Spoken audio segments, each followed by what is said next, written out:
तो इस बड़ी खबर आपको बता दें, बिहार में सियासी घमासान के बीच दिल्ली में जेडीयू राष्ट्रीय कार्यकारिणी और राष्ट्रीय परिषद की बैठक होगी। सुबह 11:30 बजे राष्ट्रीय कार्यकारिणी की बैठक होगी, जबकि दोपहर 3:30 बजे राष्ट्रीय परिषद की बैठक शुरू होगी।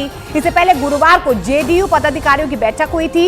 साथ ही आज जेडीयू की तरफ से एक प्रेस कॉन्फ्रेंस भी की जाएगी, जिसमें जेडीयू के फैसलों के बारे में जानकारी दी जाएगी। इस बैठक में जेडीयू के अध्यक्ष पर फैसला भी हो सकता है। तो जेडीयू नेता केसी त्यागी ने यह बताया कि बैठक में कई प्रस्तावों पर चर्चा होगी। साथ ही उन्होंने ललन सिंह के जेडीयू अध्यक्ष पद से इस्तीफे की खबरों को भी सिरे से खारिज कर दिया।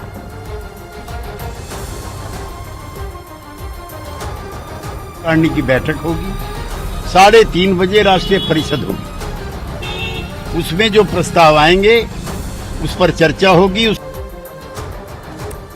तो तमाम अटकलों और कयासों के बीच कल जेडीयू पदाधिकारियों की बैठक हुई है, जिसमें जेडीयू नेताओं ने कई मुद्दों पर चर्चा की है। सूत्रों के मुताबिक जेडीयू राष्ट्रीय पदाधिकारियों की बैठक करीब 15 मिनट चली है, जिसमें नीतीश कुमार ने संगठन को मजबूत करने और लोकसभा चुनावों में जुटने के लिए नेताओं और कार्यकर्ताओं से अपील की है। साथ ही नीतीश कुमार ने आज होने वाले राष्ट्रीय कार्यकारिणी और राष्ट्रीय परिषद की बैठक के एजेंडे पर भी बातचीत की। सूत्रों के मुताबिक आज की बैठक में जेडीयू राजनीतिक और आर्थिक प्रस्ताव लाएगी, जो जेडीयू के भविष्य की रणनीति तय करेगा। नीतीश और ललन सिंह के दिल्ली पहुंचते ही जेडीयू में बदलाव और नीतीश की आरजेडी से नाराजगी की खबरों ने तूल पकड़ लिया, क्योंकि अटकलें हैं कि लालू प्रसाद यादव ललन सिंह के जरिए तेजस्वी को बिहार का मुख्यमंत्री बनाना चाहते थे।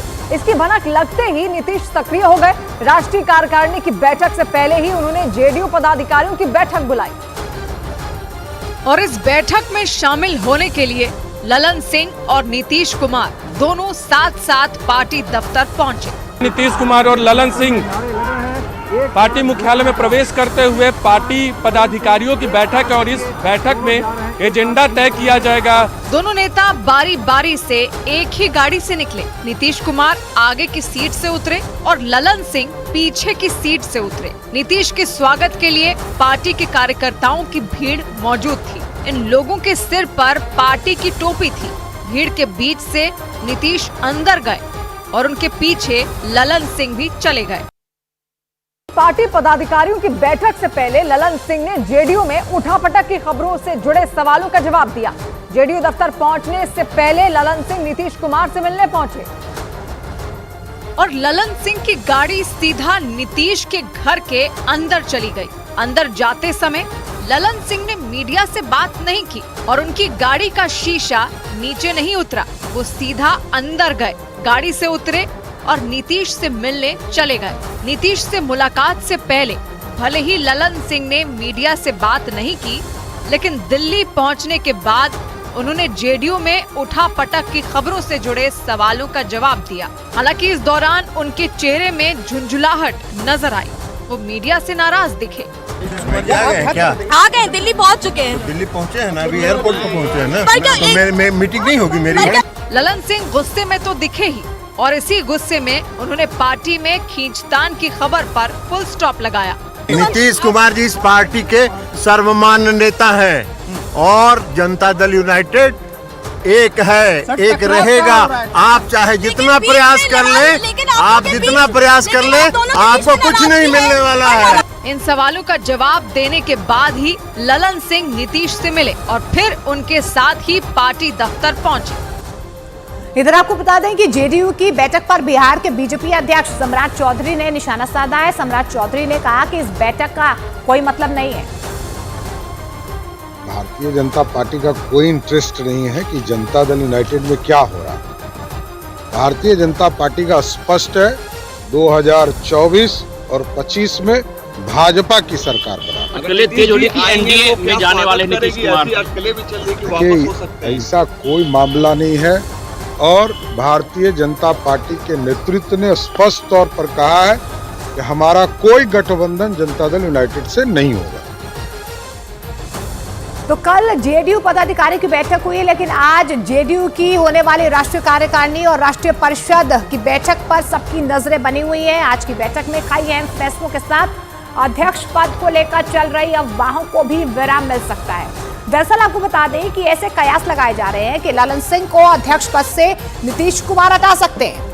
हालांकि नीतीश कुमार और ललन सिंह दोनों ने इस बात का कोई जवाब नहीं दिया है। तो वहीं जेडीयू में दरार की अफवाह को भी ललन सिंह ने अफवाह ही बताया है।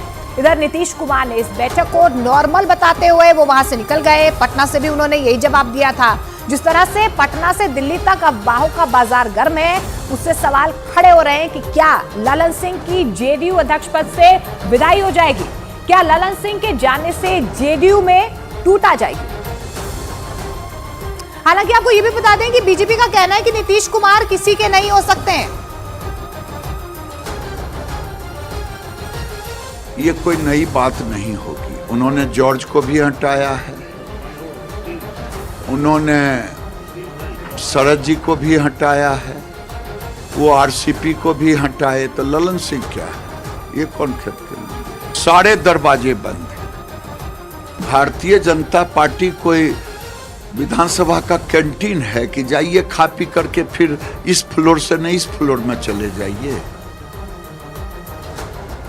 तो अगले साल लोकसभा के चुनाव होने वाले हैं और जेडीयू में सियासी घमासान मचा हुआ है, जिससे निपटने के लिए नीतीश कुमार रणनीति बनाने में जुटे हुए हैं। लेकिन अगर जेडीयू में फूट पड़ जाती है और पार्टी में भगदड़ मचती है, तब नीतीश कुमार क्या कर सकते हैं? इसकी संभावनाएं जो हैं, एक नजर उस पर डाल लेते हैं। ग्राफिकली समझाने की कोशिश भी हम करेंगे कि जैसे कि नीतीश कुमार को यह डर सता रहा है कि किस तरीके से जब फूट पड़ती है, तो जेडीयू में अगर फूट पड़ती है तब नीतीश बड़ा फैसला ले सकते हैं, खुद अध्यक्ष बन सकते हैं। नीतीश कुमार मंत्रिमंडल भंग करने की भी सिफारिश कर सकते हैं। तो इस तरीके के कदम वो उठा सकते हैं, क्योंकि बगावत कहीं ना कहीं पार्टी में नजर आ रही है।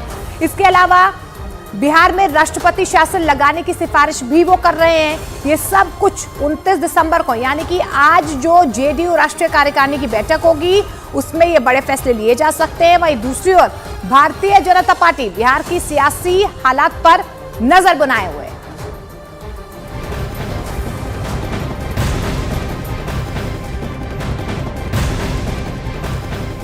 और इस बीच बड़ी खबर आपको बता दें, वित्त मंत्रालय ने क्रिप्टो करेंसी की ट्रेडिंग करने वाले 9 प्लेटफॉर्म्स का कारोबार भारत में गैर कानूनी घोषित कर दिया है। वित्त मंत्रालय ने बाइनेंस, कुकॉइन, ब्रिटेक्स समेत 9 कंपनियों को कारण बताओ नोटिस भेजते हुए इनके यूआरएल ब्लॉक करने के लिए इलेक्ट्रॉनिक्स और सूचना प्रौद्योगिकी मंत्रालय को पत्र लिखा है।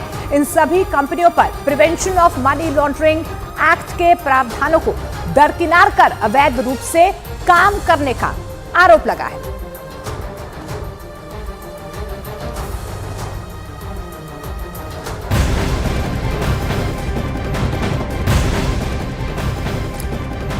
चलिए एक नजर अब डाल लेते हैं, आपको बताते हैं कि आखिर किन किन कंपनियों को वित्त मंत्रालय ने नोटिस भेजा है। देखिए, और इस बीच एक और बड़ी खबर आपको बता दें उल्फा को लेकर। देखिए, दिल्ली में इतिहास लिखा जाएगा आज। पूर्वोत्तर में चल रही भारत सरकार की शांति प्रक्रिया के प्रयासों के सिलसिले में बड़ी कामयाबी मिली है। असम में फैले उग्रवाद और उसकी वजह से हिंसा के संघर्ष को रोकने की दिशा में आज दिल्ली में भारत सरकार और उल्फा संगठन के बीच शांति समझौते पर हस्ताक्षर होंगे। शाम 5 बजे गृह मंत्री अमित शाह की मौजूदगी में भारत सरकार, असम सरकार और उल्फा संगठन के बीच समझौते पर हस्ताक्षर किए जाएंगे।